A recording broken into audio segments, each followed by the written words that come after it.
me to hear if he's got us on the air. Our monitors are off today. Kathy? Pardon? I'm just asking him to move the Go. hand. You want to? All right. Are we on yet? I can't tell from the back. Oh, The monitors are off. Oh, we're in? Okay. Sorry about that, folks. So with that, I'd like to call to order the Keizer City Council. It is Monday, February 1st, 2021, and ask our city recorder to please call roll. Councilor Duran, here. Councilor Day, Here. Councilor Reed, Here. Mayor Clark, Here. Councilor Herrera, Here. Councilor Kohler, Here. Councilor Smith. She is excused this evening. Would you all please rise if you are able and join me in the Pledge of Allegiance? I pledge allegiance to the flag of the United States of America and to the republic for which it stands, one nation, under God, indivisible, with liberty and justice for all. Thank you all very much for joining us this evening. It's not announced under special orders of business, but I would like to bring, during special orders of business tonight, an update from the principal of our own McNary World-Class High School, our principal, Mr. Eric Jesperson. Good evening, everybody. First of all, it's great to see you in person instead of looking at a computer screen. I'm Eric Jesperson, principal, for those of you that don't know me, and thank you for allowing me to share some good news about McNary High School. Every year at this time, the Oregon Department of Education reveals what the graduation rates are for all the high schools in the state. And for the last 6 years, McNary's done a pretty good job of gradually increasing the overall graduation rate. In 2014-15, for example, our overall graduation rate was 82%. And this year, it was just over 91%, which is a great accomplishment. And I'm happy about that. And last year at this time, I was really excited because we finally broke the 90% overall graduation mark. And so for us to go up again was really rewarding. But there's actually something that's even more rewarding to me. And I mentioned that we were at an 82% graduation rate in the 14-15 year.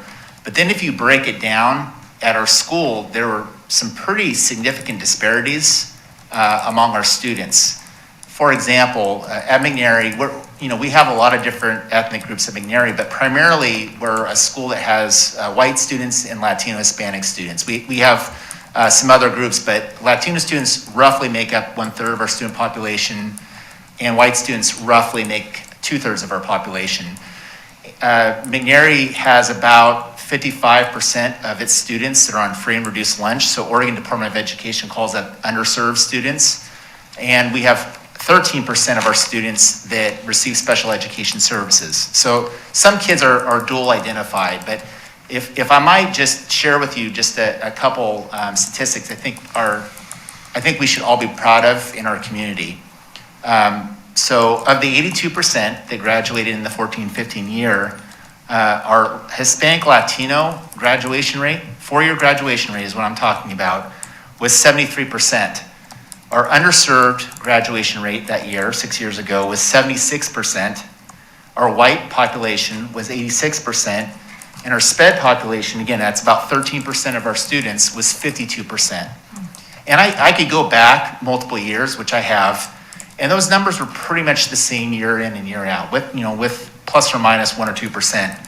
So this past year, I mentioned we had a 91% graduation rate, which I am proud of. It's a 9% increase from that first year. Our special education students, remember it was 52%, 1 out of every 2. It was 82.5%. Wow. Which, if you compare that from 6 years ago, that's a 30% increase. And the thing that's cool is every year it's gone up. It hasn't been like just this blip. It's been this progressive increase. Our white students, 91.25% of our white students graduated on time with a 4-year diploma, which is 5% higher than the West. Our underserved students, again, free and reduced lunch, about 55% of our students, had a 91.21%. I think you'll notice that these numbers are basically the same. And for the first time, I think ever, and I wasn't around in the 60s when McNary opened, but I went back several years. And I was a teacher before I was a principal, so I've got a fairly lengthy history with the school. Our Latino Hispanic students had a graduation rate last year of 91.48%, which is higher than our white students. So the growth over that 6-year period of time is 18.28%, which is pretty unbelievable. And the last thing I'll bore you with numbers is then I compared, okay, so how does McNary High School compare to other high schools throughout the state of Oregon? And without going over all the numbers, I'll just tell you how much higher we are than the state average. For all students, we're 8.5% higher than the state average. For Hispanic Latino students, we're 12% higher, 11.97. For underserved, we're 12.66%. White students were 7.29, and for SPED students, we're 14.5. So McNary is doing a world-class job. I'm proud of our teachers. I'm proud of that one right there. And I appreciate the support because I tell you what, when I talk to my staff, I'm always telling my staff how proud I am to be part of this community. And sometimes I wrote a letter to all of our elementary and middle school principals thanking them for their support. And I referenced McNary as Keizer High School in that email because I feel that way. So thank you for your support. Thank you for having me. I appreciate you. Thank you. So I've got Councilor Reed and then Mr. Epley and then Councilor Herrera.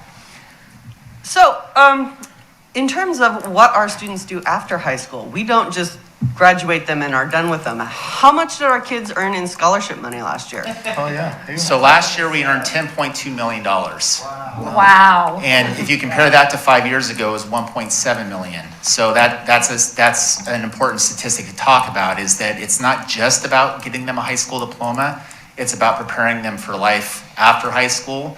Yesterday, I was talking to 3 Army recruiters that were on our campus, and we have a new recruiter that's just coming in. We talk about military, we talk about trade schools, we talk about college, we talk about how to pay for that. And you and I both know Rochelle Ferris. If you don't know her, she's amazing. She's our college and career specialist, and she is phenomenal. And so it is about becoming a citizen. And to be a productive citizen, it's getting the training that you need. And we want to do that. We want to prepare our kids for that. I had a principal many years ago tell me that we don't care about what happens afterwards. We just want to get them graduated. And that is not how we roll. No, that's not how we roll. So I'm grateful for that. Thank you. Wow. Thank you. Thank you. Mr. Epley. So Eric, I think clearly it's an awesome success. And you need to be congratulated for that. The piece that I'm really interested in is that not only is it a success, but it's a year-on-year success, which means it's not a blip. Right. Okay? So something's happening there, and what I want to know is why. Why? I mean, 'cause I have some of my own ideas about what's happening in the community and business ownership, those kinds of things. But I really want to know, why are we seeing such a great success, and then how do we capture it and make sure it continues? So it's almost like you and I talked before this meeting, which we didn't, but I actually wrote down 5 reasons in case that question was asked, because I've been thinking about it. I think there's a lot of reasons, but I think there's 5 big ones. The first one is, I genuinely believe this. Every person that works in our front office, every teacher we have, every instructional assistant, every custodian, when you walk at McNary, I know it's different right now, but you walk through our hallways, you see a lot of adults that care about kids. I mean, it's a culture. It is a culture at our building. And I think that, I know, it's super easy to work with kids that are super compliant 100% of the time. It's not so easy when you have a kid you got to work with a little bit more, that it's a little more challenging. And that's a big difference. That's a huge difference. We have teachers that are willing to grind and do what they need to do to help kids, even when maybe they don't want that help at the time. So that's very significant. So I think hiring is a big one, and keeping and maintaining people and having a good climate and culture. The second one is Phil Kelly, may not be someone you know, but he's one of my assistant principals, and he's brilliant. And we know our data really well. We know it super well. And so I think when we have to make interventions, targeted interventions, when we think about the classes and the supports that we need, we're on top of it all the time, and I give Phil a lot of credit for that. Knowing your data is super important. You know this running a city. You got to know your numbers, and I think we're way better at that than we were 6-7 years ago, in my opinion. The third thing is that if you know me, you know I've talked about one club, one sport, one activity, every kid, every year. I'm a firm believer in that, and it's not just a slogan, it's actually something we live by. You've got to get kids in something that is constructive, that brings them in. And whether it's Latino club, chess club, whether it's the gamer club, whether it's the Disney club, whether it's football, basketball, baseball, it doesn't matter. But we've been pretty strategic in making sure that we try to get every single kid a hook into our building. They have to like school. When they like school, they're gonna do better. The fourth thing that I think is important is our mission statement is bold enough to be the best at educating, nurturing, and inspiring. We actually believe that. And I think the most important word maybe in that is bold. We're not afraid to try things that are different than everyone else.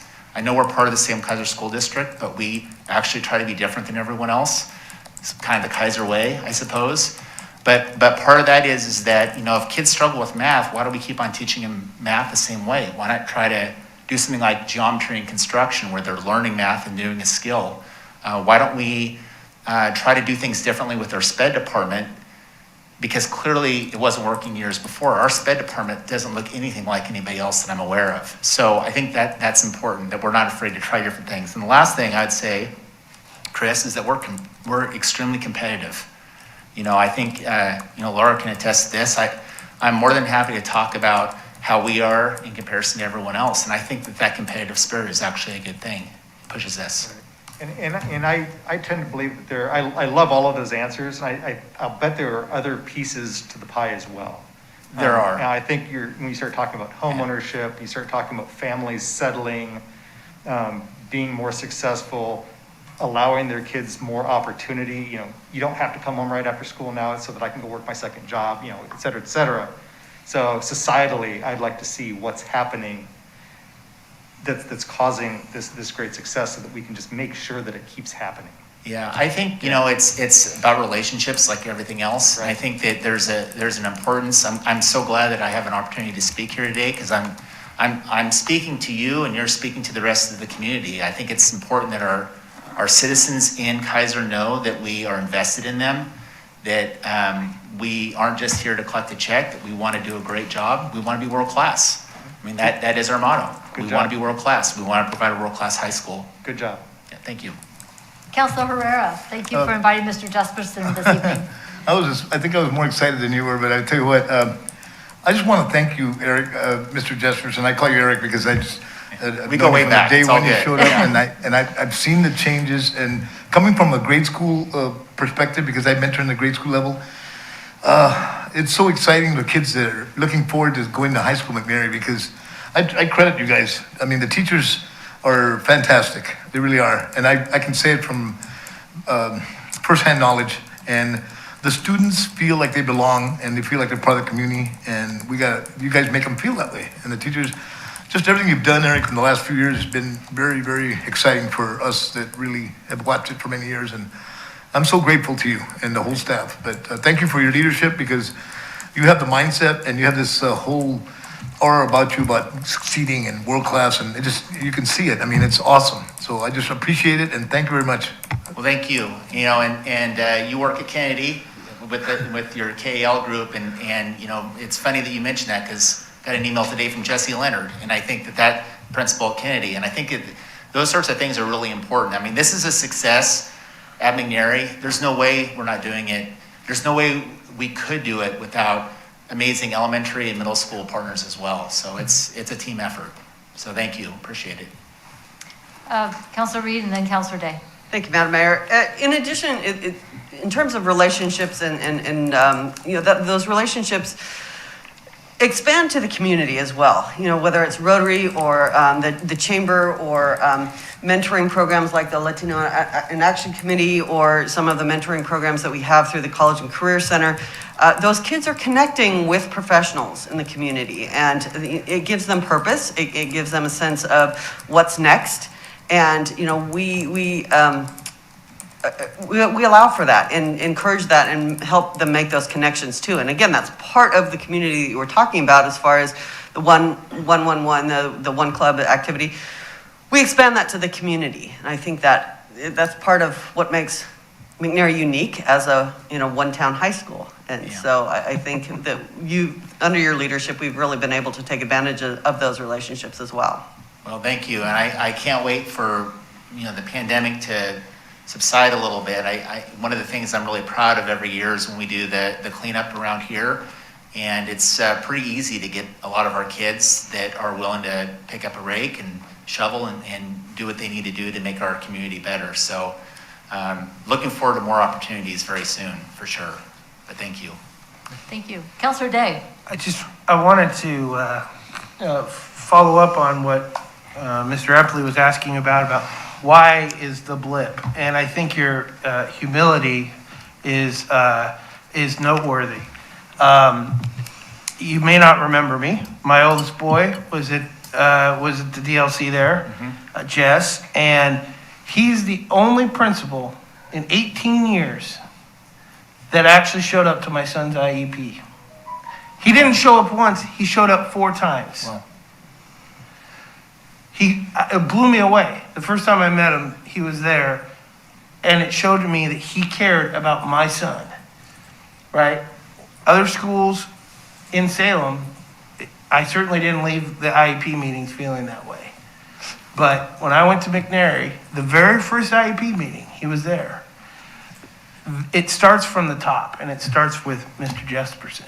That's why it's doing as well, one of the reasons, or if not the reason, why McNary is doing as well as it is, because you set the example, and you should be commended for that. Thank you, Counselor Day. I appreciate that. So let's clean up here.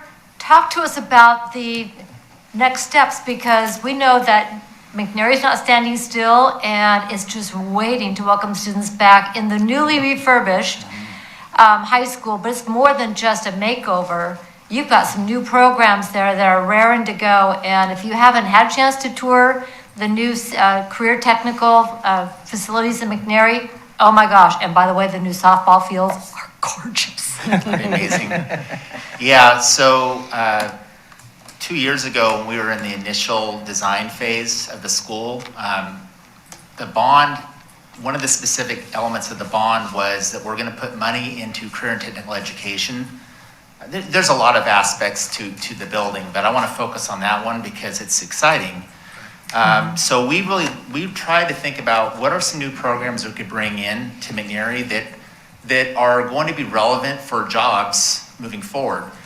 And probably, in my opinion, the jewel of our CTE programs in terms of the facility with the new bond work is our diesel bay. Oh, yeah. It's unbelievable. So, and really, all you have to do is give me a call and I'll take you through our whole facility. But that diesel bay is unbelievable. And it's going to provide some extraordinary opportunities for kids. And the cool thing is that Chemeketa is starting their diesel program at the same time that we are. And so we're already in talks about developing some pretty significant partnerships.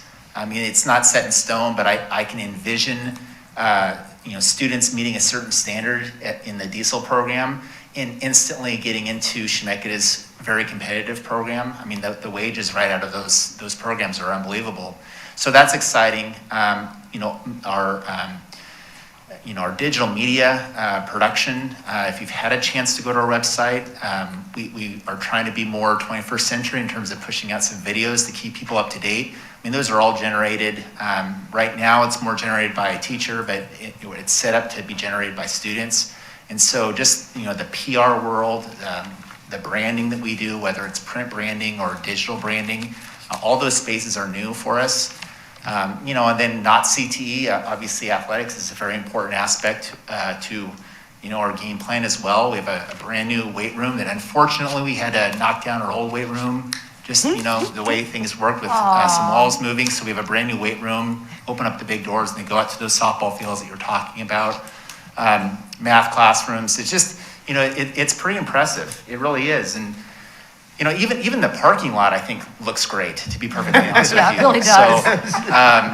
So it's exciting. Obviously, it's super disappointing. We are bringing in about 200 students per week, with our limited in-person instruction, which I'm pretty certain is it's pretty high. I think most high schools in the area aren't doing it quite as much as we are, but you know, obviously I'm looking forward to having 2,000 kids in our building very soon to enjoy our brand new facility.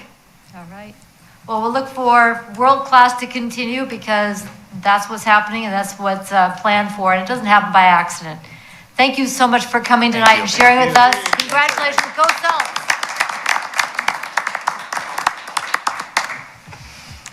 Oh, looking forward to sharing that on Facebook. That's awesome. Yeah. What a great way to start the meeting.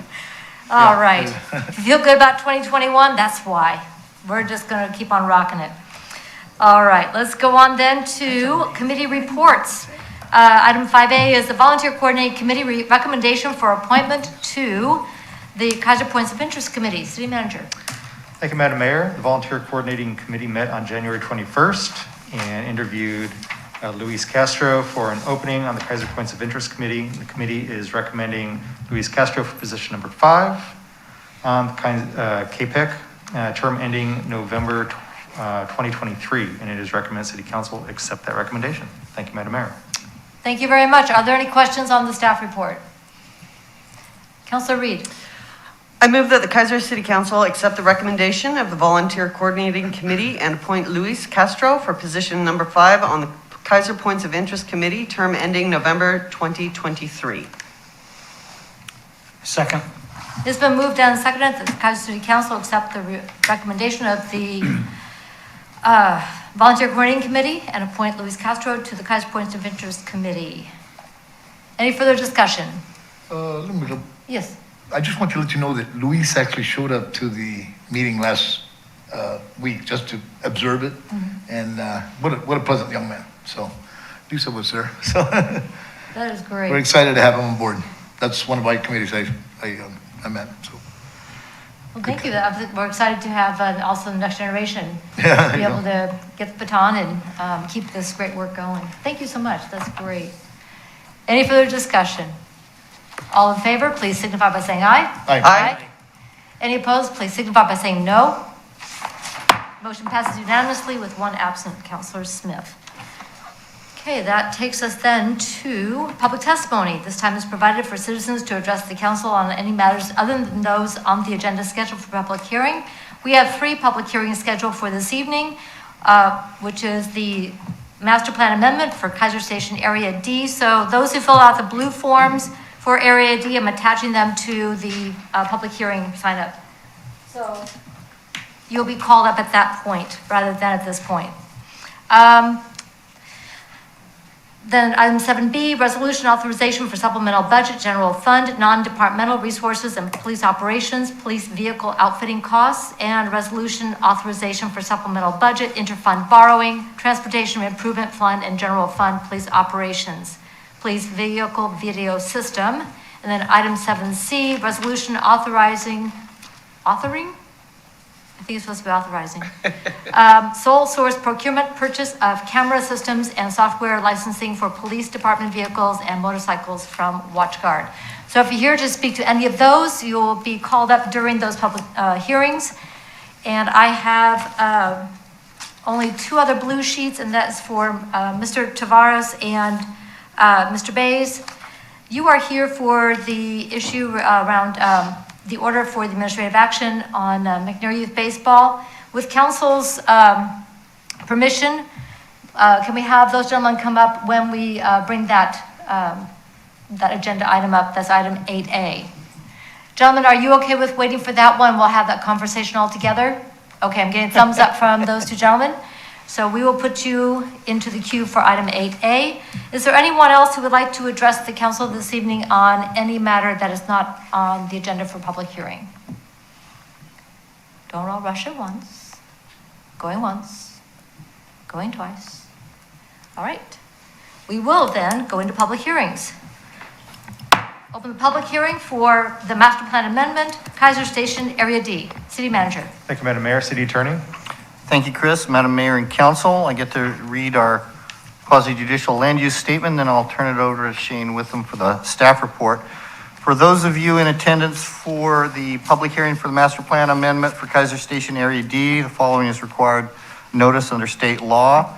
The applicable substantive criteria in the case are set forth in the staff report. They're quite voluminous, although the change is actually fairly minor.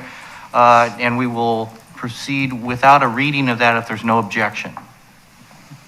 And hearing no objection, we'll deem those waived. Again, you can read those in the staff report. Testimony, arguments, and evidence must be directed towards the criteria or other criteria in the plan or land use regulations which you believe apply to the decision.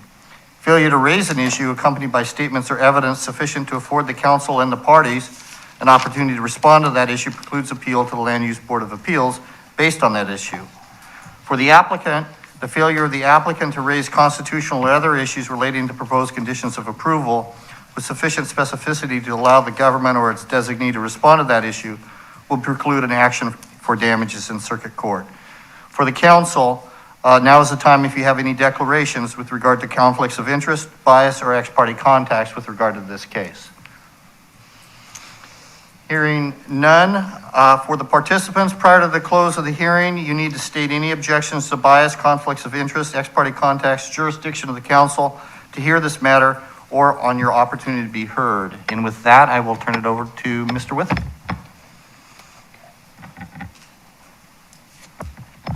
Thank you, Councilor Johnson, Madam Mayor, City Council. So the matter before us is as Mr. Johnson alluded to, a fairly minor amendment to the recently approved amendment. If you recall, back in September, we were here, most of us were here, and we discussed an amendment to the Area D of Keizer Station, which is the internal portion of the jug handle that we call Eulalie Drive. And they moved the building number from 3 buildings up to 4 buildings and reconfigured some things.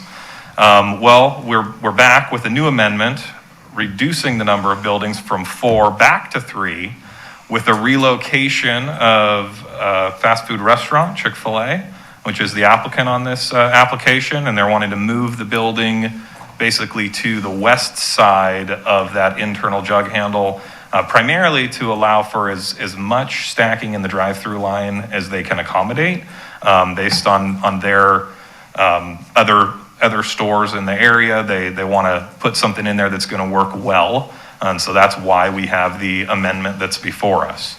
I won't bore you with the findings. I'm really glad we didn't have to read all of those. That's good. But there really is very little that changes in the conditions. The packet was thick. There was a lot of pages. A lot of that was application materials. The applicant did a very good job with addressing our review criteria and providing all kinds of adequate information for us to review. But I did want to kind of highlight just kind of what those changes are. Essentially, again, we're going to relocate the building that was at the north side of the jug handle to now kind of the west side of the jug handle. And because of that, it's going to modify the overall parking lot area. There's going to be an increase in the number of parking that's being provided versus the old plan. In this case, the applicant's actually requested additional parking beyond what our code normally allows. In that packet of material, they did provide a parking demand study kind of demonstrating why they have that need. And we feel that parking demand study they supplied is absolutely adequate and justifiable. So we are recommending that the parking lot be allowed to provide the number of spaces that they're proposing. The other kind of substantive issue is, if you recall, we had a water feature on the east side of the jug handle. It was going to be a detention area and kind of water feature. They wanted to relocate that to kind of the corner on the, well, it would be on the southwest side of the northern side of the jug handle, so that's nice and confusing. But that master plan that we approved is on page 36 of your packets. That was the old one. And so the other thing they're doing is on page 38 of the packet is what they're proposing. And they're going to move that water feature across the street. And in its place, they are going to be providing a pedestrian plaza area there adjacent to the Chick-fil-A restaurant. And I think that's basically all the changes that are envisioned for this master plan amendment. We have, in the packet, there's findings and there's conditions. The vast majority of the conditions remain unchanged from the last amendment. However, because there's a pedestrian plaza, because the building is relocated, because the parking lot layout is a little different, we did have to go through and tweak some of those conditions so they would line up with this proposal. there was a couple things that we identified. They need to add a few more trees in the parking lot. They need to add a couple of pedestrian connections, which those things, historically, we regulate those through the building permit review and approval process anyway. So that's what we're proposing to do with this one as well. And with that, I'd be happy to answer or try to answer any of your questions that you might have on the application. Thank you. All right. Thank you very much. Are there any questions on the staff report? So I just have one, it's more of a rhetorical question because I already know the answer, but people are going to be asking it. The traffic light. That is not gone from I think we will to thou shalt. Is that correct? Yes, that went to the thou shalt with the last amendment, and that Okay. is not changed. All right. Because that's going to be very important, especially getting into the south part of Area D. Okay. Any, Councilor Herrera? Real quick, the water feature, they moved it, but is it a different one than the one that was? Yeah, It so looks they. different from the original one I saw. So the exact design of the water feature has not been determined. There's kind of a conceptual rendering, they provided a conceptual rendering in the last packet. But in September, the water feature was a little bit more triangular shaped, Yeah. just because of the site.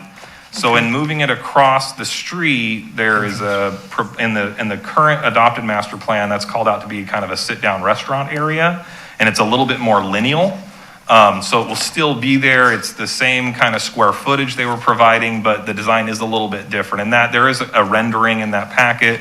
I've been in some ongoing discussions with Benner Stange Architecture and Alan Roothouse with RPS Development on seeing that kind of finalized design. And so that was a condition of the September amendment, that basically the finalized design needs to be approved as they move the project forward. So they're still in the middle of doing that, but now they're focusing on designing something for that other side of the road. Thank you. All right, thank you. Any other questions? Councilor Day? Just real quick, the pedestrian plaza, that's going to be south of where the main restaurant building is that correct? Correct. Okay, that's all I think so. Okay. Just wanted. All right. So we have, Councilor Kohler. We do have bike racks, right? Yes, all commercial buildings get built, they have to put in bike racks with their building permits, yes. Hey, you have to work up an appetite before you get there, right? But no, to your point, thank you. All right. So I have 3 people here who, with the Chick-fil-A project. So rather than me randomly pick, who would like to lead off? All right, come on up, and if you would just state your name and your city of residence for the record, and welcome. We're glad to have you here and finally have this announced that Yep. Chick-fil-A is coming to Keizer. Yep, thank you, Mayor, thank you, councilors. My name is Mike Toll. I'm with Dowell. I'm a civil project manager for the project out of Portland. I just wanted to say thank you to Shane. He's been great to work with through this process. We really look forward to being a part of this community as Chick-fil-A continues to grow in this area. And just wanted to introduce our team. We've got Steve Schwartz with Chick-fil-A and Carlos Arias with 4G Consulting. And we're here to answer any questions you may have. That's really all we have to say. All right, well, thank you very much. Any questions for Mr. Towell? I guess they did such a great job in the application, which was very well done. I would agree. All right, thank you. Excellent. Thanks so much.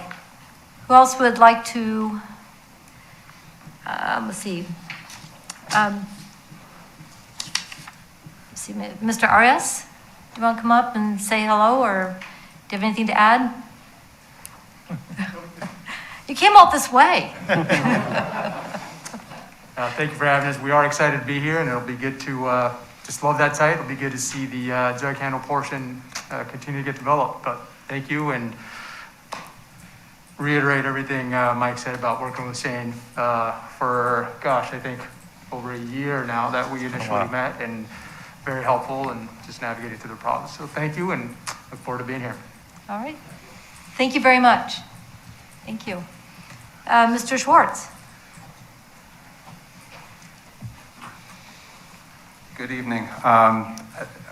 Really just echo what everything has been said, but certainly thrilled to be back in person doing these. This is a treat. It's been over a year since not being on a Zoom camera and doing these things. So grateful for the time, and thanks for setting this up. I know this is not an easy thing to pull together, so thank you for that. We're super excited to be part of the community, and like we've said, Shane's been great to work with, and just really looking forward to getting this project going. Thank you. Thank you. So as I understand, this will be the 5th Chick-fil-A in this region. There are 4 in the Portland metro area, so this will be the one That's correct. for the south, at least in this area of the state. Absolutely. Then you have 2 others? Bend and? Bend and Medford. Medford. Okay, I couldn't remember that last one. I remember there was one more. Yes. So when you were looking at locations, we know why we're awesome, and we're world-class. We just talked about that. But, can you tell us some of the things that attracted you to Keizer, that other businesses, aside from being able to work with our great planning department, attracted you to the Keizer area? Absolutely. No, it's been a great journey. We obviously came to Portland first, and that's where we started. We've been very welcomed by the community.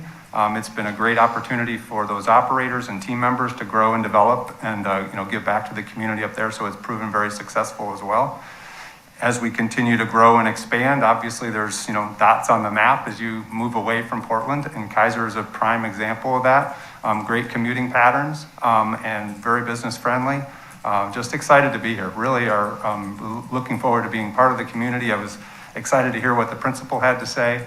And, we partner with the schools quite a bit and what the local operator, and we do have, it's a businessman or a businesswoman will be local in the community. They'll hire from the community, usually in the neighborhood of 80 to 100 opportunities for jobs. And so just a neat way to get integrated into the schools, leadership opportunities there as well. So it's a really neat fit, a very unique business model, I think, in the industry. So excited to be here. Councilor Reed. Thank you, Madam Mayor. I know one of the concerns when a restaurant of your repute comes into town is the lines. We've had a lot of issues recently with another establishment. Basically, I guess my question is, ultimately, what is your plan for managing those lines? I know you are superb at managing lines, and I have also seen your food truck that's been here, and how well they manage lines. But on this scale, being right off the freeway and so forth, what is your plan for that? Well, I think the first way to answer that question is why we're here tonight, because we did change the site plan around in order to reconfigure by moving the building to the west side. Right. It allows our stack and our queue to be increased in length and allow for better circulation on site. Even once the entire, and we have what's called a double lane dual drive-through. So it's 2 lanes all the way around the building. And we take orders outside. So that speeds the process and moves cars through the queue, if you will. And then when they get to the window, we also have order runners that bring food out to that second line and allows 2 cars to pull out, basically as a unit per se. So it moves the car through the system very efficiently. So that's one big part of how to manage it. In addition to the queue itself, I don't have the site plan right in front of me, but if and when the queue totally is full, we have ample stack within the site, and we can park our own team members and employees within certain key designated spots further away from the building, but in a line with where that overflow would go. So those cars aren't going to be coming in and out. No pun intended. And they'll be able to manage that flow as well. So there's a lot of things that are put into place. When we do open up our stores, we have a grand opening team that comes and are proven to show how that works efficiently. We'll have ample supply of people out there to help direct the traffic, keep it flowing the best we can. Obviously, an opening weekend, yes, there's usually a surge, but then that will normalize. Does that answer your question? Yes, thank you. Thank you. All right. Very good. Councilor Kohler. Thank you, Madam Mayor. I was thinking about this the other day. My first experience at a Chick-fil-A was in Kansas City because there wasn't any around here. And so when we would travel to see my daughter who lived there at the time, that was always one of the special things that we did. And they were always very kind to us poor visitors from Oregon. And just want to say, we're excited to have you here. My sons will be very pleased. Thank you. Thank you. Yeah, I've heard a lot of positive since I was first apprised that your company was looking to locate here and work with our tribal nations here, the Confederated Tribes of the Grand Ronde and the Confederated Tribes of Siletz. So for anybody watching who doesn't know, Area D is co-owned by those two tribal nations. And working together with companies like Chick-fil-A and like, I believe 7-Eleven also is going to be locating there. So in other businesses, they're working on developing the Area D space in a step-by-step manner. So we're also proud to be able to work with the tribal leaders as well as companies like yourself. Most definitely. Thank you. Glad to have you coming to the community and look forward to you joining the Keizer family of businesses. Thank you very much. All right. Any other questions? All right. Thank you so much. Thank you. I don't have anybody else signed up for the public hearing this evening. Is there anyone here present who would like to address this issue? The microphone is open. Okay, I don't see anybody coming up to do that. Are there any other questions from council before I close the public hearing? Mr. Johnson, is there anything that you're aware of, or Mr. Witham, anything that we need to cover before we close the public hearing? All right, public hearing is now closed. Councilor Reed, would you please put a motion on the table? I move that the Keizer City Council directs staff to prepare an order adopting the proposed Area D Master Plan Amendment approval.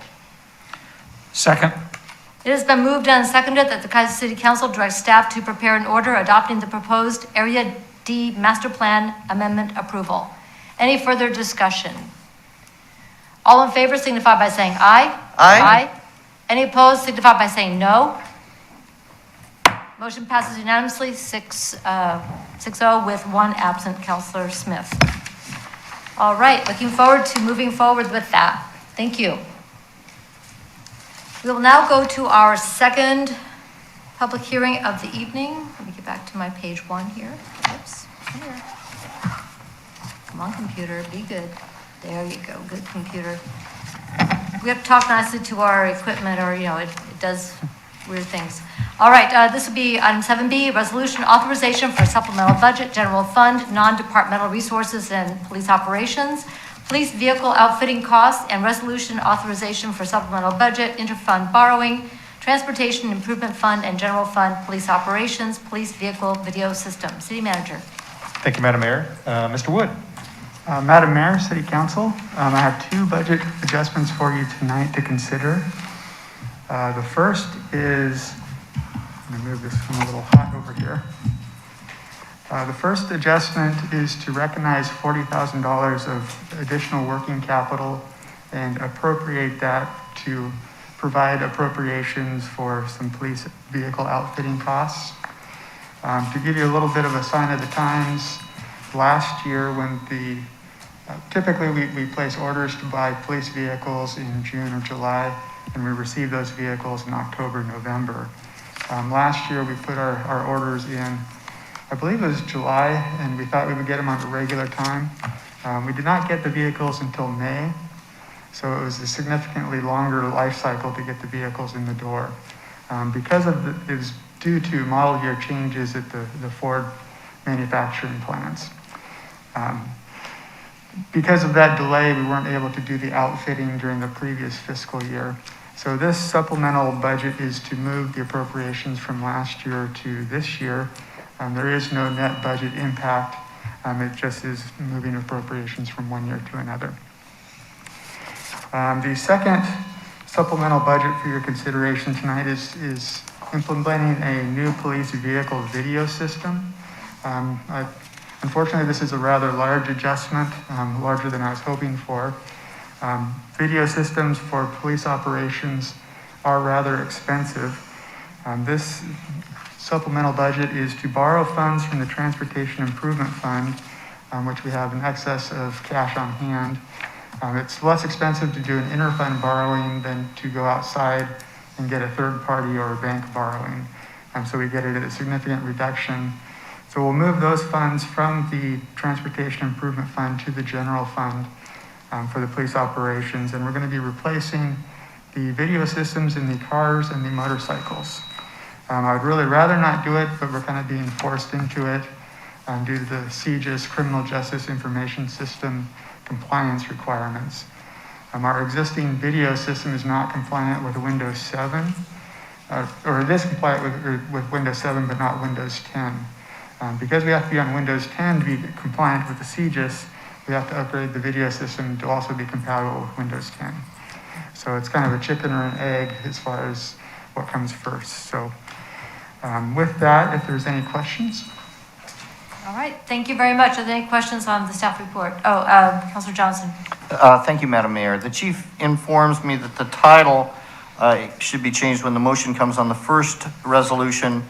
At the end, police vehicle upfitting costs is the term that's used, and they track that. So when the motion is made, to amend the title to upfitting in the title. Upfitting? Upfitting. Upfitting. Yes. Okay. All right. Noted. Okay. Any questions on the staff report on either of these resolutions? Okay. I have nobody signed up to speak to either of these resolutions. Is there anyone here present who would like to speak to these resolutions? I see none.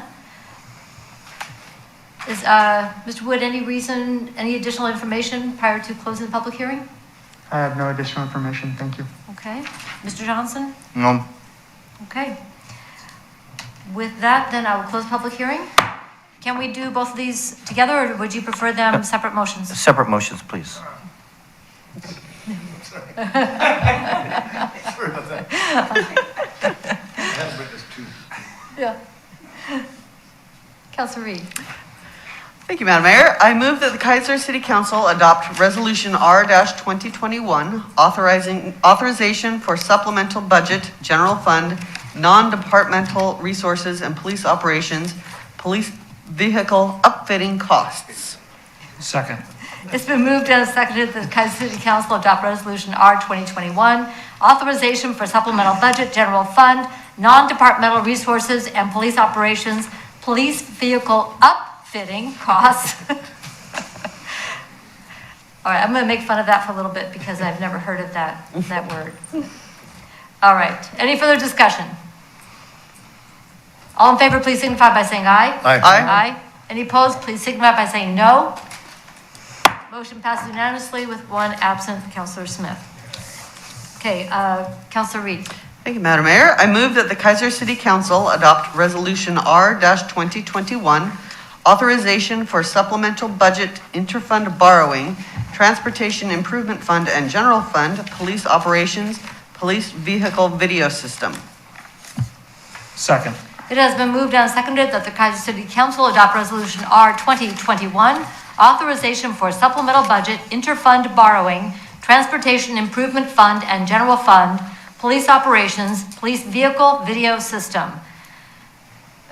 Any discussion? Councilor Kohler. Thank you, Madam Mayor. It'll be awfully nice to have a system that will talk all the vehicles and everything together, have it all under one roof, so to speak. It'd be really neat to do that. Thank you for all the work that you had to go through to do it, because I know it was pretty cumbersome trying to find a vendor that could make it all happen, but thank you. Thank you very much. Further discussion? All in favor, please signify by saying aye. Aye. Aye. Any opposed, please signify by saying no. Motion passed unanimously with one absent, Councilor Smith. All right, that takes us to our third public hearing of the evening, a resolution authorizing sole source procurement, purchase of camera systems and software licensing for police department vehicles and motorcycles from WatchGuard. City Manager. Thank you, Madam Did Mayor. I open the public hearing? I'm sorry? Did I open the public hearing, Debbie? Public hearing is now open. Thank you, Madam Mayor. City Attorney. Thank you, Chris, Madam Mayor and Council. And Madam Mayor, the agenda is a misprint, but the resolution itself is correct, authorizing. Perfect. So that does not require correction. This matter is connected to the matter that Mr. Wood brought up with the police cameras, and that is a sole source exemption hearing. So state law requires a public hearing when we're going to authorize a sole source one. And as you can see in the staff report, the city staff could only find one company that would provide the same camera systems and software licensing for both police vehicles as well as the motorcycles. So we did a notice of sole source procurement. We received no objections on that. So the public hearing is tonight to consider that matter. We've attached a resolution to accomplish this after the hearing, if that's the direction you want to go. If there's no questions, the recommendation is to close the hearing, open the hearing, close the hearing, and then adopt the attached resolution for the sole source procurement pursuant to resolution. And I'd be happy to answer any questions. All right, thank you very much. Any questions on the staff report? All right, no additional questions. Mr. Bays, did you mean to sign up for this one? No. Okay. I'll go ahead and strike you from the list, unless you'd like to address this issue. You're welcome. All right, anybody here present who would like to address the council on this issue? All right, I'm not seeing anyone who is here present who would like to address the council. Any additional information, council, that you need prior to closing the public hearing? Okay, Mr. Johnson, anything else that we need to discuss before closing the public hearing? No, Madam Mayor. All right, public hearing is now closed. Councilor Reed. Thank you, Madam Mayor. I move that the Keizer City Council adopt Resolution R 2021 authorizing sole source procurement purchase of camera systems and software licensing for police department vehicles and motorcycles from WatchGuard. Second. It's been moved and seconded that the Keizer City Council adopt Resolution R 2021 authorizing sole source procurement purchase of camera systems and software licensing for police department vehicles and motorcycles from WatchGuard. Any further discussion? All in favor, please signify by saying aye. Aye. Any opposed, please signify by saying no. Motion passes unanimously with one absent. That concludes our public hearings for the evening. We're going into then administrative action. And the first item is item 8A, in order authorizing the McNary Youth Baseball to reserve baseball fields at Claggett Creek Park. City Manager. Thank you, Madam Mayor. City Attorney Johnson. Thank you, Chris, Madam Mayor, and Council. At the last meeting, Council directed staff to return with an order to authorize McNary Youth Baseball to reserve the baseball fields at Claggett Creek Park and to waive any reservation fees connected with that based on the field work that McNary Youth Baseball would complete. And that order is prepared and attached for your consideration. McNary Youth Baseball submitted a spreadsheet with some of the estimated costs of the work they would do, and we've attached that spreadsheet, and that's the first page before the order. And with that, I'd be happy to answer any questions. All right, thank you very much. Are there any questions on the staff report or the spreadsheet that was provided by McNary Youth Baseball? And we have both Rob Tavares and Mike Bays are here this evening to answer any questions. Is there anything that you just signed public testimony? Is there anything you would like to come and share with us as we take up this matter? Just here to answer any questions that you might have about the proposal. Okay, here to answer any questions. Thank you. We appreciate you being here. And also for working with our staff to prepare all the information that they needed to put this together. Thank you. And most important, thank you for helping our kids have a positive sports and team experience. That's right, get them to the world-class McNary Celtics. That's right. All right, any other questions from council? All right, not seeing any. All right, Councilor Reed. Thank you, Madam Mayor. I move that the Keizer City Council adopt an order authorizing McNary Youth Baseball to reserve baseball fields at Claggett Creek Park. Second. It's been moved and seconded that the Keizer City Council adopt an order authorizing McNary Youth Baseball to reserve baseball fields at Claggett Creek Park. Any further discussion? Councilor Kohler. I just think they're going to need more turfus than they have in the proposal. More what?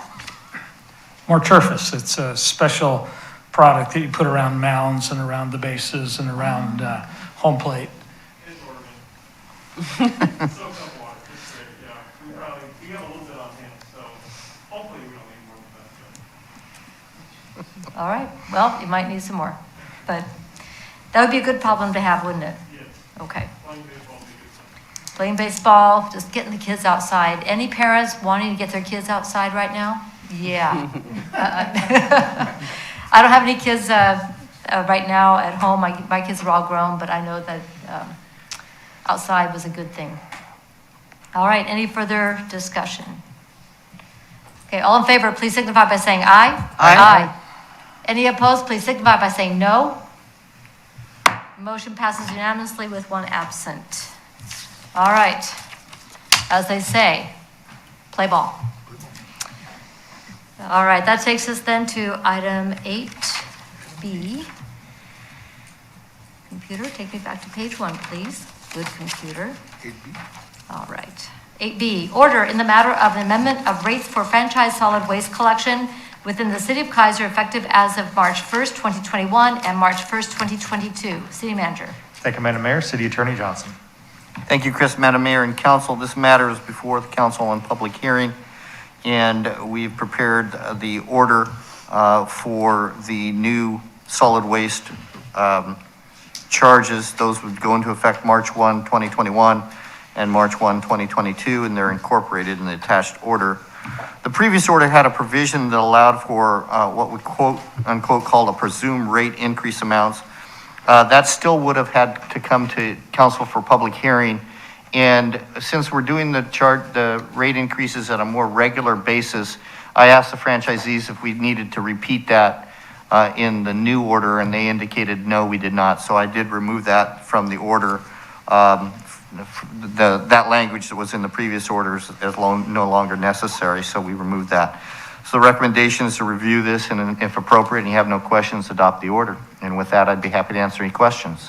All right. Thank you very much. Are there any questions for Mr. Johnson? Also want to note that Mr. Sullivan and Dr. Harlan are here also, and if we have any questions, we can ask them as well.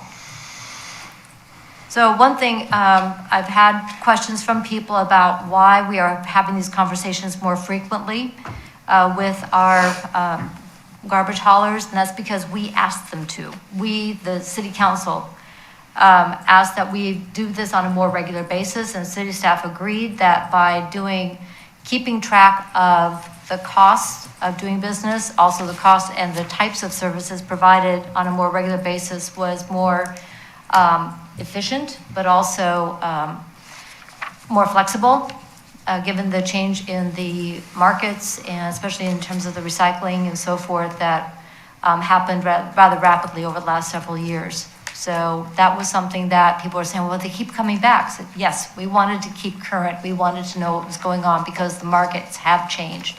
This is not a constant. The market of recyclables, how our compost facilities are being operated and so forth, things have changed over the last 5-10 years.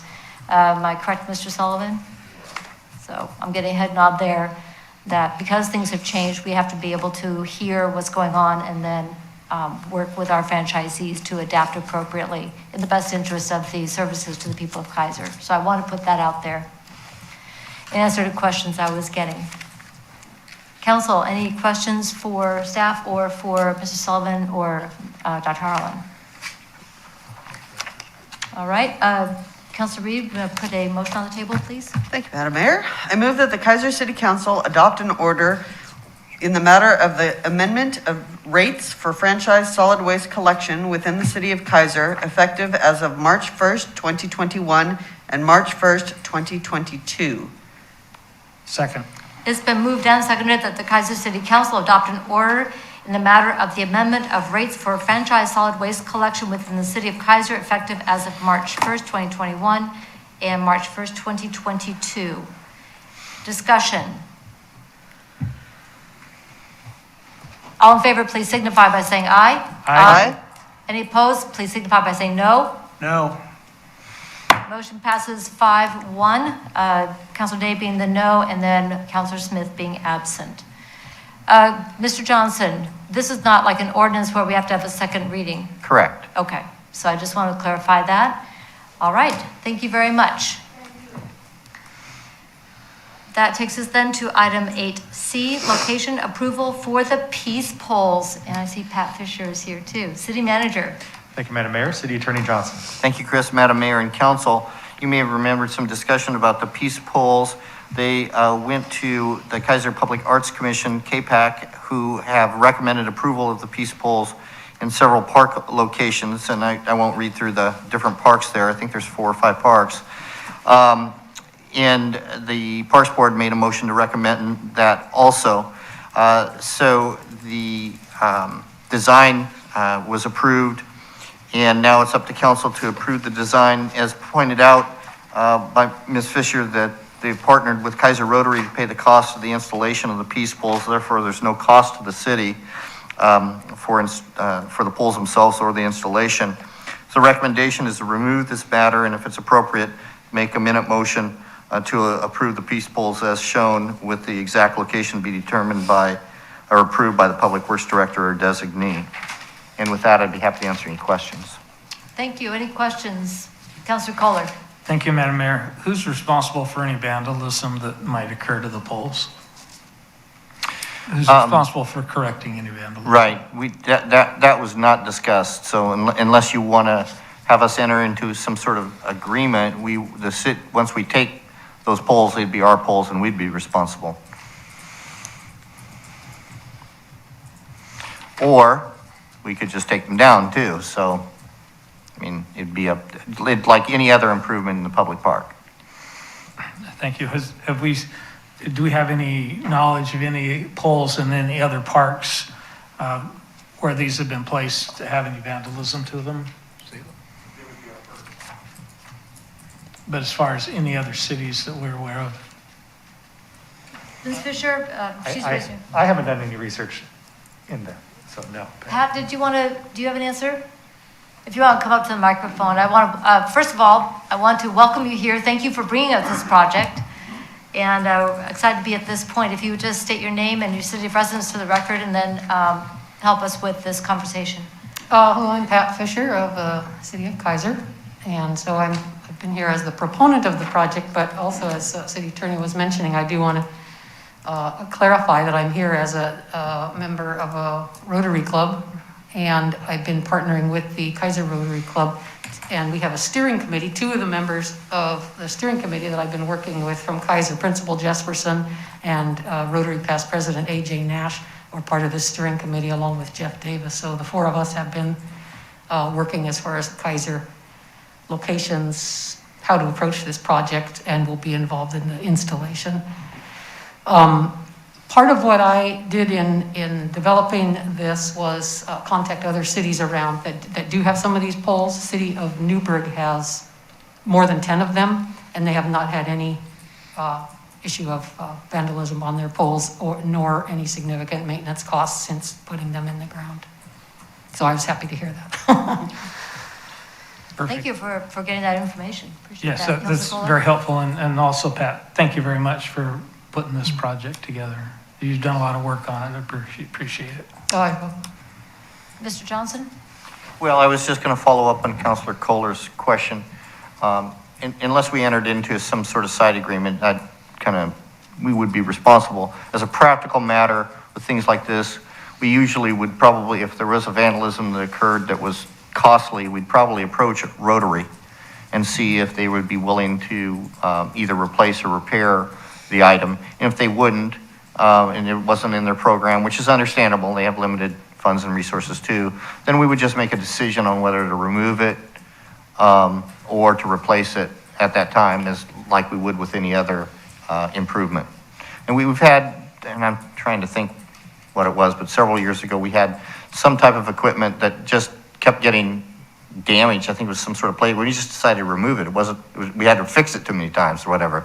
And so we just make the decision like that if it occurred. Thank you.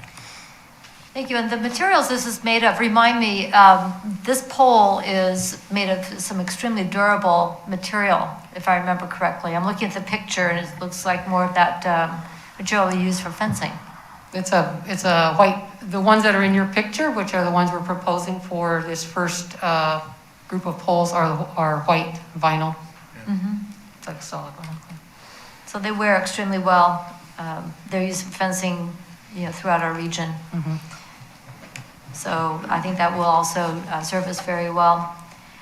Any other questions for Ms. Fisher while she's here? All right, thank you. Okay. Appreciate you being here and for bringing us this project. Any further questions on this project? Okay, seeing none. Councilor Reed, would you put a motion on the table, please?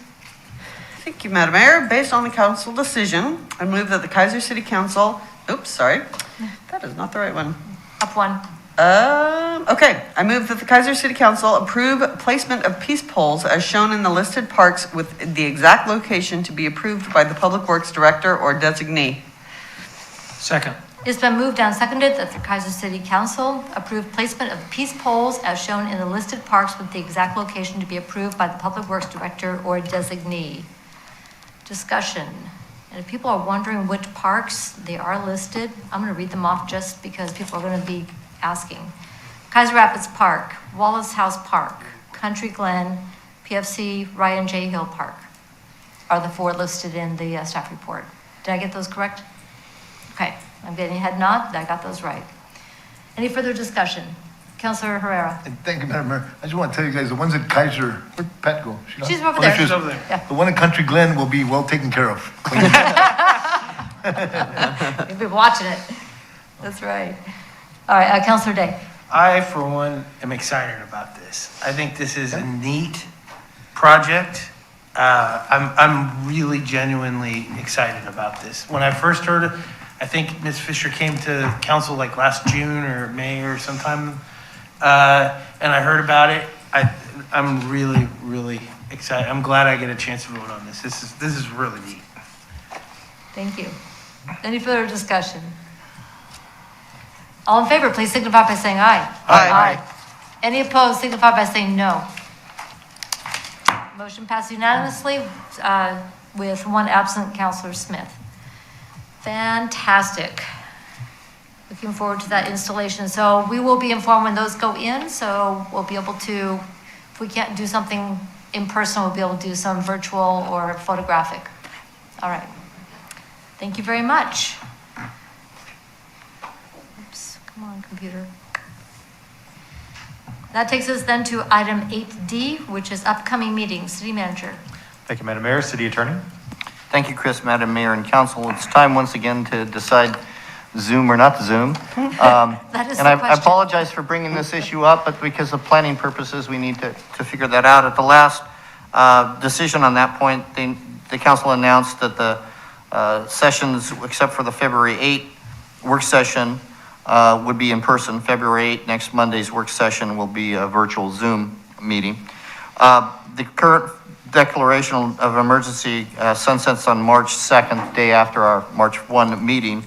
So due to notice requirements for public hearings appropriate for the council to determine by minute motion if you want to meet virtually or in person for the meetings between February 16 and March 2nd, which is the Tuesday. Currently, right now, we just have scheduled a February 22 and a March work session and a March 1 regular meeting between those dates. So the question is to discuss and make a minute motion determining whether you want to do virtual or in-person meetings for meetings between February 16 and March 2. And I'd be happy to answer any questions. Thank you very much.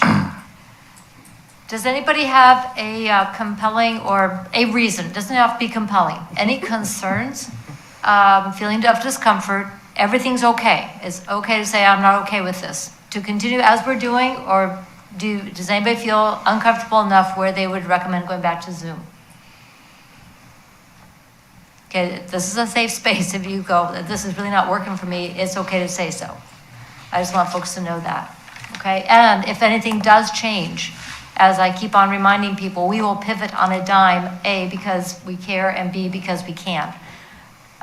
Thank goodness that over this last year, we have invested a great deal in our Zoom technology and capabilities, and all of us have learned how to use it to some extent or another, getting better every time. Comments or questions on continuing in person? Councilor Duran. I enjoy getting out of my office. So I'm happy to come as long as we can be safe, and it looks like we're doing it right. So I'm happy to be here. Yeah, I love my dog, but I really enjoy seeing people. Millie's awesome, but, all right, any concerns? All right, if you're not comfortable in public, please feel free to reach out to me, the city manager. Let me know if you have any concerns, and we will definitely take steps to address them, okay? All right. So Councilor Reed, it sounds like the motion will be for continuing meet in person. Do you want to put a motion on the table? Thank you, Madam Mayor. I move that the Keizer City Council meet in person for February 16th, 2021 through March 2nd, 2021. Second. It's been moved and seconded that the Keizer City Council continue to meet in person for February 16, 2021 through March 2nd, 2021. Any further discussion? Councilor Day. So does this mean that on our March 1st meeting, we'll revisit this question about meeting in person? Correct. And actually, I'm glad you brought that up, Councilor Day. We will also have on the agenda, most likely, unless something really crazy happens, another order to time, as we've talked about before. We time those in relation to the governor's order every 2 months. So you passed the latest version of the emergency declaration amended on the first meeting in January for a 2-month period, January and February. So on March, we will do that again. And unless there's different direction from council, because that's an ordinance, I would propose that we again just leave that open and you by separate minute motion determine it. You can determine for a longer period if you want, but I would determine that as a separate minute motion. For the reason is, I don't want to put hard dates in an ordinance that can't be changed quickly, as the mayor talked about. So on that agenda item, it'll be similar to the one that was in the 1st of January. Here's the ordinance, and then by separate minute motion. And if you want to decide it for 2 months, you can always revisit or however you want to do. We just did it for this time for a shorter period, so we're kind of having to do it twice. You could end up just doing it once for example, March and April, all of March and April in person if you feel comfortable with that. Okay. And you can always revisit that at the next meeting if you want as a separate motion. Okay. Make sense? Everybody? Okay. Makes sense to me. I got it. Good question. Thank you. Any further discussion? All in favor, please signify by saying aye. Aye. Any opposed, please signify by saying no. Motion passes unanimously with 1 absent. Councilor Smith. All right. Go back to page 1. Come on, computer. There we go. Thank you. All right. That takes us then to the consent calendar. Councilor Reed, would you read the items on tonight's consent calendar, please? Thank you, Madam Mayor. I shall. Should have given you a heads up so you can get to that page. That's okay. Okay. All right, the items on tonight's consent calendar are A, approval of December 21st, 2020 City Council regular session minutes. B, approval of January 4th, 2021 City Council regular session minutes. C, approval of January 11th, 2021 City Council work session minutes. D, approval of January 19th, 2021 City Council regular session minutes. And E, approval of January 25th, 2021 City Council work session minutes. Thank you very much. Are there any polls? And I suspect that we're pulling A. Mr. Johnson, because that was prior to our current councilors being sworn in? Yes. Okay. Thank you, Madam Mayor. All right, we're pulling A. Do we need to pull any others for additions or corrections? All right, Councilor Reed? Thank you, Madam Mayor. I move that we approve the consent calendar items B through E. Second. The consent calendar items B, C, D, and E have been moved and seconded. All in favor, please signify by saying aye. Aye. Any opposed, please signify by saying no. Motion passes unanimously, 1 absent. Item 9A was pulled so that Councilors Duran and Day would be able to abstain, which is not our normal practice, but that was prior to being sworn in. Any questions or comments? Okay, Councilor Reed. Thank you, Madam Mayor. I move that we approve the consent calendar Item A, approval of December 21st, 2020 City Council regular session minutes. Second. Consent calendar, item 9A, has been moved and seconded. All in favor signify by saying aye. Aye. Any opposed signify by saying no. Abstentions? Aye. Aye. Motion passes with 4 ayes, 0 noes, 2 abstentions, that's Day and Duran, and 1 absence, that's Smith. All right, council reports. Councilor Kohler, I'll start with you tonight, it's on this end. And, Thank you very much, Madam Mayor. What's Appreciate happening in that. town? Appreciate that. Just a couple of things. I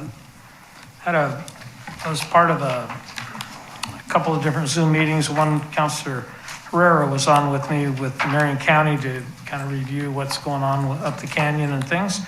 And that was kind of fun. And this next week, a couple of days, have the rules and procedures. And then Marion County Commissioners Breakfast coming up. And just a quick health update on the former city councilor, Phil Bay. So he had his surgery. They took an 18-pound mass out of his back. Holy moly. His surgeon said that you've birthed a watermelon. That was a Hermiston. He's a big Hermiston melon. He said that he's got a big backwards S from his armpit to his hip. And he had some interesting things to say about that, but one of them is that he won't be posing for any calendars soon.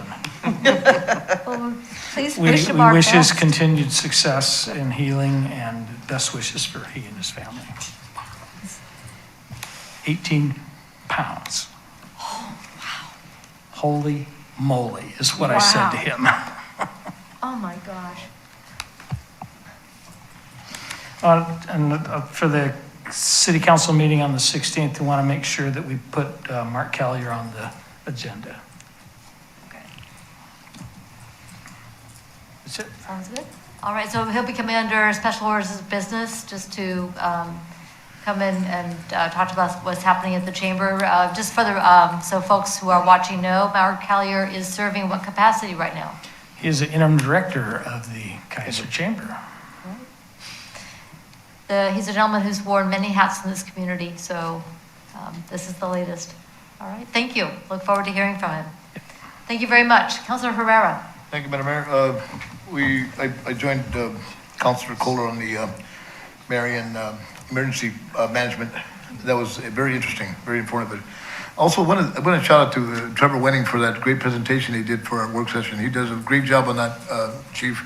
I've been to several of them, and they're always good. So even if they're good reminders, and it's good to know that. Also, I want to congratulate Shane on his new position of planning director. I know he works. People don't know this, but he actually started here as a maintenance guy and worked his way up, all the way up. And it's great when you take advantage of those opportunities, and you did a great job. So I congratulate you. Also, Wednesday, I have the OYN is OLL, is the Latinx Leadership Network, and we're putting together there's a play that we're sponsoring. It's based on Dolores Huerta of the United Farm Workers, and it's called Huelga. That's going to be on the 6th of February. I also want to shout out to Max Poindexter. I don't know if anybody saw that. He was on channel, the Keizer resident that made, he's working out of his home and made a desk, and then he ended up making 200 desks and giving them away to needy folks. And that's certainly is the Keizer spirit. I thought that was excellent. Did a whole bunch of LOC meetings, including the Equity and Inclusion. President Dr. Jenkins from Corvallis is president of the Color Caucus, and he is incredibly focused on with our equity team with the League of Oregon Cities. I was on also in finance. Wait, that's coming up for Tuesday, tomorrow. But the LOC meetings, I've been trying to listen to as many as I can, and boy, I tell you, Mike Cully does an incredible job. And our new president, too, who's my mentor there, Sherwood Mayor. What's his last name? Keith Mays. Mays! Yeah, big Duck fan. Yes, he is. I was wearing a Duck hat, and boy, he pointed that out right off the bat. So, another executive meeting, more Zooms online. I'm part of a panel for elected BIPOC officials. discussing our experiences. And also Mid-Willamette Valley coming up, the Council of Governments, that's 17th, correct? Correct. What's the last thing? Oh, yeah, Black History Month is starting this month. It's all of the month of February. And for those who don't know, it's officially recognizing, it didn't start till 1976 with President Ford, by the way. They are recognizing the history of the black folks and contributions they've made over the, in fact, McKay does a program that I will be part of called the Black History Month Celebration. And I think that's it. Oh, also, I wanted to mention that Black Lives Matter was just nominated for a Nobel Peace Prize. Look at that. So that's kind of nice. Also, my sincere condolences to the Cantu family. My good friend Renee Cantu passed away, way younger than I, and I grew up with him. So that's all I got. Thank you.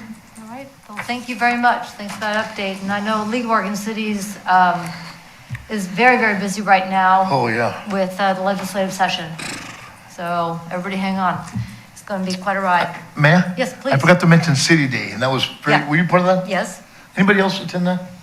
That was really interesting. And some of those really breakouts good. were very good, and listening to Yeah. all the leadership was great. And those are available. If you go to the League of Oregon Cities website, you can go and listen to those presentations. There's a lot of information in those websites. Yeah. I've been sinking into it. It's pretty tough. Yeah. Did a great job with that. Thank you. All right. Thank you much. Councilor Reed. Thank you, Madam Mayor. I was looking forward to that city day and then realized I cannot do 2 Zoom meetings at once. So I thought I could. I was super excited about it, especially the last week of school. That just didn't happen for me. So we are midway through the school year, and so that's exciting.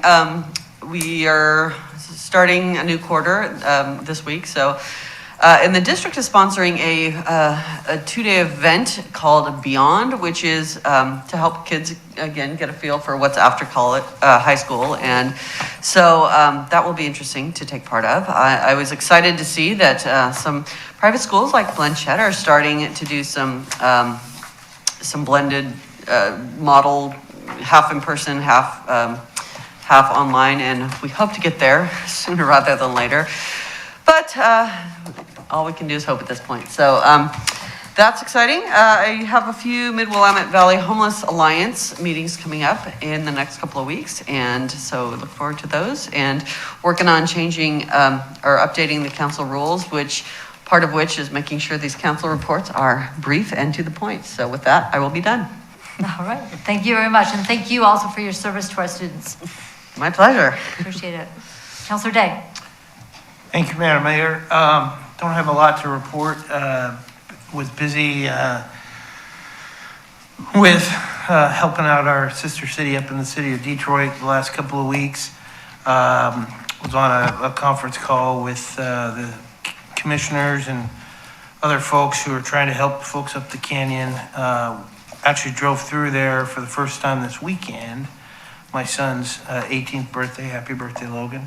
The devastation up there it's unbelievable. So anyways, ironically enough, the same night I vote no on the garbage rates, as part of the liaison to the traffic safety, bikeways and pedestrians, announced that Lauren Sanitation made a donation of bike helmets to her Stanksters efforts to get bike helmets to our young folks. So we really appreciate Lauren stepping up and doing that for us. I don't really have anything else, Madam Mayor. All right. I do want to say thank you for the work that you are and the assistance and support you're helping provide for the folks who are on the city council in Detroit. Just helping each other out. We're all volunteers and we're all learning as we go. So the more people on the team, the better. Thank you so much. Appreciate it. Councilor Duran. Well, I have even less to say. Last week was pretty slow for me, which was kind of nice, because the week before wasn't.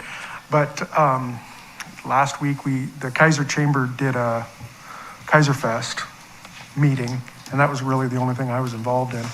And they've kind of pushed things off to looking at more in August.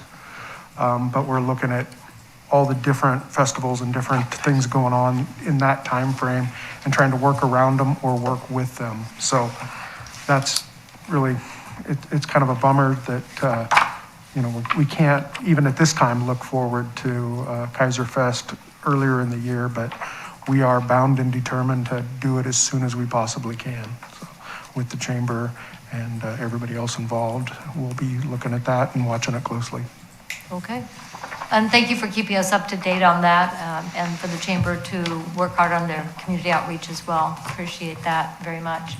And I know that in other areas you are very busy as people look to rebuild, and being part of the coalition of local responsible vendors is giving the people in the canyon a lot of, it gives them more security knowing they're working with people from here that they can know and trust. So a lot of our local contractors have all worked together through SEDCOR to make sure that there's a really good directory of contractors to talk with, so that like yourself, that the people who are looking for contractors can get known local responsible entities rather than some fly-by-night going, hey, I can rebuild that, let me just have some of your money and I'll disappear, which Yeah, would I'm not be working okay. with 8 homeowners right now for new homes, so it's gonna get busier as things go on, but there's a lot of work with, even though the insurance companies, I try and stay out of the insurance companies'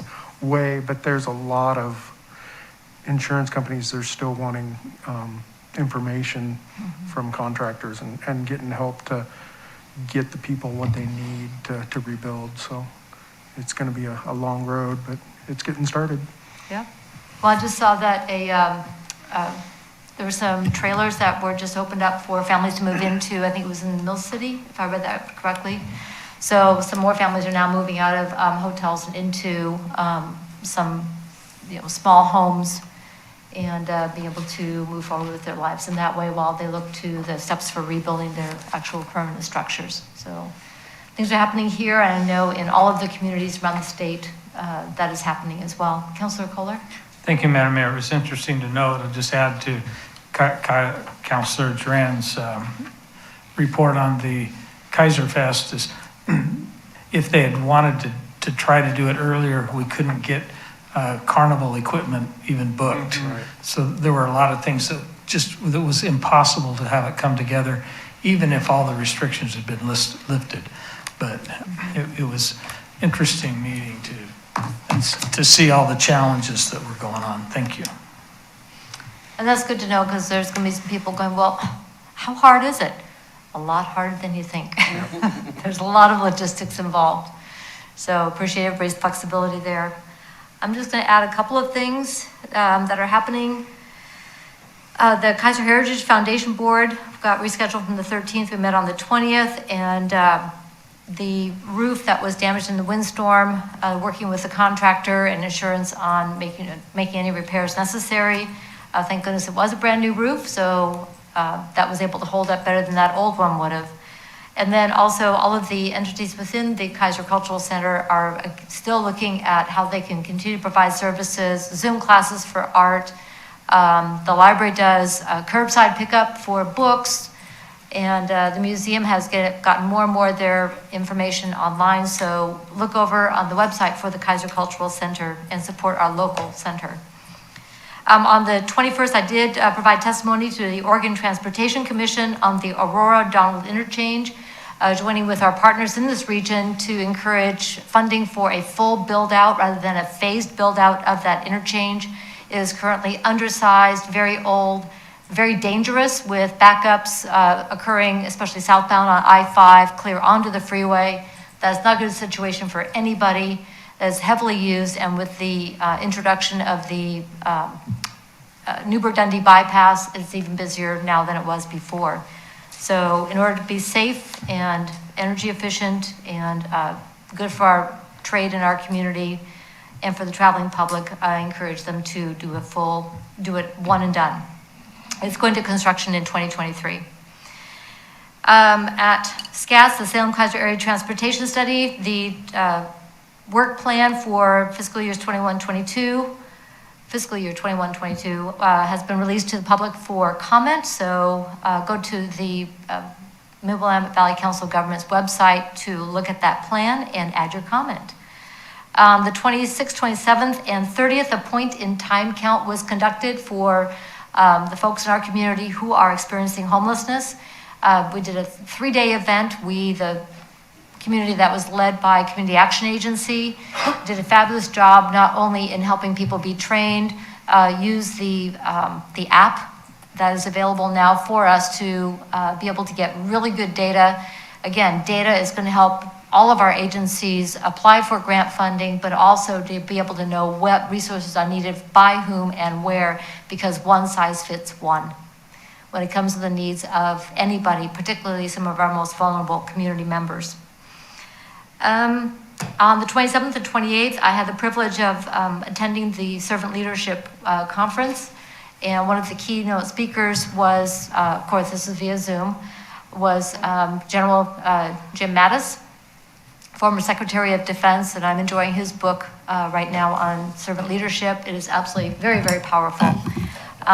Really enjoyed hearing from leaders from a variety of communities. One in particular stood out, and that was a former city manager. No, she was at the Council of Governments in Dayton, Ohio, which when she began working there was the 3rd most segregated city in the country. Yeah, let that one sink in. And the work that she and leaders throughout her community worked on, not only in dealing with the long-term effects of redlining, and then fast forwarding to social unrest, to disparity in home ownership, disparity in income, disparity in access to education, and then the pandemic hit. And then on top of that, like they needed something else, we had wildfires, they had tornadoes that just went tearing through, 800 homes destroyed. And the work that they did to come together to understand the needs, fill that disparity so that people who had been traditionally underserved, either intentionally or unintentionally, they were able to really work together on making meaningful differences. And hearing Mr. Jesperson talk tonight about not only everybody advancing, but making up the gaps and helping especially our underserved, our Latino, our special ed students and so forth make significant advances, spoke to me in that same way. And that made a huge difference, but it took everybody leaning in and working together toward that goal. So I found that very inspiring. Those webinars are available. If you're interested in hearing some of those, let me know and I'll get you the link. Coming up, I did enjoy City Day, and if anybody wants to listen to the League of Oregon Cities broadcasts from that, those are all available on the website.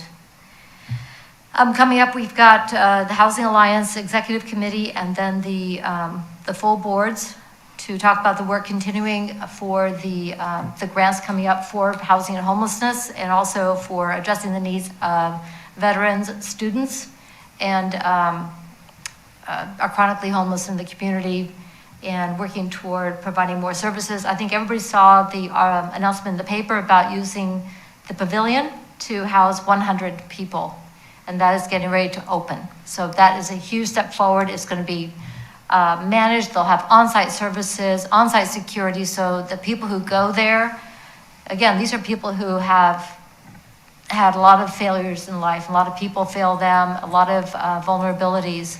So it will be a place where they can go and know that they are going to not be victimized, but be able to sleep safely and begin to take steps forward, and services will be provided to them at that point of contact.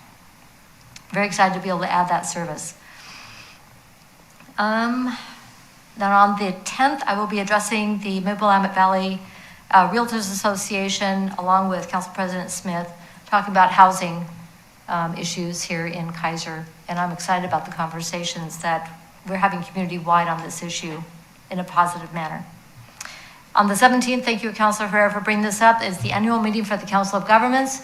No charge to attend. Please get on board and watch that, find out what's going on in this region. Marion, Polk, Yamhill counties is the Council of Governments region, and also to hear who our honorees are this year. I know, and I'm not telling. But y'all just have to tune in and find out. Okay, so with that, that's all I have. So we'll go to other business. This time is provided to allow the mayor, council members, or staff an opportunity to bring new or old matters before the council that are not on tonight's agenda.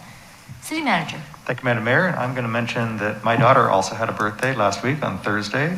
McKenna turned 16, so happy birthday, McKenna. And as of today at 11:35, she now has a driver's license. And I'm pretty upset about that. Let's see, Shannon. There goes your insurance. Yeah, and I've done that also, and yes, it did go way up, so. Counselor. Nothing tonight, thank you. Mr. Witham. Nothing really to add, although I got a new sign tonight, and so just wanted to say I'm excited for the opportunity to serve as the city's planning director and looking forward to working with you all. I've really enjoyed the past 8 months, and I feel that it's a bit like drinking from a fire hose. But I will do my best, and please don't hesitate to reach out, contact me with any planning related type questions. I'll do my best to make up answers for you. So thank you all. Chief Teague. I just say I'm glad to see Shane got appointed to that position, and that's it from the PD. All right. Mr. Wood. Just a reminder, keep saving, keep conserving water. Your sewer rate will appreciate it. Thank you. Okay. Mr. Lawyer. I just want to, Chris, thank you. Just an update for the council on the lack of visibility of the pavement markings. I don't have any answers yet, and I don't know that I will ever get any solid answers as to what changed, but I will say I've received bids back to put some reflectors down on River Road, Wheatland Road, and Lock Haven. Working on getting a contract in place. That work will happen as soon as the weather allows. Fabulous. I'm going to jump in here, sorry, Mr. City Manager. Would you please create a Facebook post to that effect when it's appropriate so that we'll be able to share that information? There are many people in the community asking, and I'd rather share one message than 7 of them. Yeah, my plan was as soon as we get the contract in place and I have an idea on schedule of when they will happen, then I will put that out there so that people aren't expecting something before they should expect it. Right. Any other questions that council may have missed, asking any department directors? Thank you, Madam Mayor. All right, thank you very much. All right, written communications. I do not have any emails to enter into the record this evening. Agenda input, February 8th, that would be next Monday. We will do a work session, and that's concurrent with the Planning Commission, and that will be via Zoom. So we will not be in the building that evening. And that's regarding the buildable lands inventory housing needs analysis. Okay, I'm getting ahead. Yes. Our consultant will be chatting with us and giving some kind of initial findings of what they're learning based on our River Cherry Overlay District. Okay, fabulous. And then our next regular session will be on February 16th, which is a Tuesday at 7 p.m. And then we will meet again in regular session on March 1st at 7 p.m. I believe we are going to have a work session on the 22nd. And that is going to be to go over the work that has been done thus far by the Council Rules and Procedures Work Group. And also, I did not get a chance to go over my training for the council at our last work session because we had a very long and fascinating conversation about our through our legal training at our last work session. So that is is that on everybody's calendar for the 22nd? So that would be at 6 p.m. and that will be here in person. Councilor Kohler? No? Good? Councilor Herrera? Good? All right. So we will have a work session on the 22nd. Councilor Day? I had a question about this is way far ahead, but the meeting on the 6th, I have on my calendar March 16th, not March 15th. We're meeting in person. It's kind of important because March 15th is my son's 21st birthday, so we plan a family dinner, so. So you have it as March 16th? I have it as March 16th. No, It that's should be an March error. 15th. Okay. I think the error was carried forward from the calendar on the 16th because of the holiday for February. That's February. So we are, I So, just need it yeah. because we make family plans for Yep. family dinner, so. No, we'll be back on the Monday nights in March. Okay. So February 15th is a holiday, March 15th is not. So Well, it we'll is stay on in the my Monday nights. family. You tell my son that. All right, well, I'll bring Jess in here. You can tell him it's not a holiday. well, it's a very special day. Yes, we will declare, I can do that. Oh, actually, I could, yep. I used to tell my daughter that too, that we took the whole week of Thanksgiving off because it was her birthday. She bought it when she was younger. Then she got older. All right, so we will have the additional work session. Anything else on agenda input? All right, hearing none. Anything else for the good of the order? Councilor Herrera? Yeah, I forgot to mention one thing. Did everybody get a letter from the Salem Mennonite Church? I think that was read into the record It to, must have been sitting in my name for a Yeah. long time. Okay. that was actually put into the record under written communications, Okay. I think 2 meetings ago. Okay, I must have had it under my mailbox. I just opened it last week and I go, wow. Yeah, no, we read that, we put that into the record. We don't read them into the record, we insert Thank you them in the very record by reference. Thank you for following up on that. Anything else? All right, the time is 8:46 and we are adjourned.